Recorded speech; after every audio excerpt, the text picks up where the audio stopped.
Nyan hai saudara lun, beberapa orang ikut konser di Banda Aceh karena netizen Aceh mendoa di Banda Aceh bergulung lah, berik lah iya. Nyapa saudara, doa nak dayah saudara lun. Negara konser di dayah di Banda Aceh berdoa le awak dayahnya seluruh dayah berik lah iya Banda Aceh mandu ke dayah mantem yang berdoa, yang komentar netizen ada di post video YouTube ramai yang doa berik iya lah nyo bauronya Selasa cuaca Banda Aceh redup dah hitam angin dah tiga saya terlalu redup belah di Gunung Selawah nyo kamu mulai hujan terlalu bagi warga Banda Aceh baik ada bubur masjid di Banda Acehnya dan di Bumo Acehnya,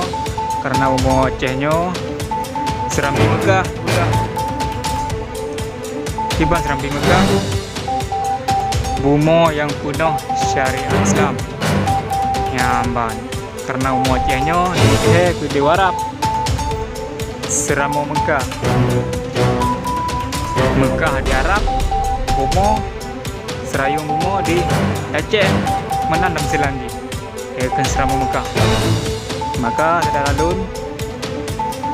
bagi pendatang Banda Aceh baik tiga tahap buat masjid Banda Aceh takut lupa oleh Allah ada kejadian di Warga Perut takut banyak bahkan gara-gara masjid tak dengar gara-gara masjid cik hai orang minggu lupa ya hati orang jalan orang menenum ya ubud masjid menang dan Selandi. Coba saudara lun renungkan nyo Banda Acehnya kotanya atau thamli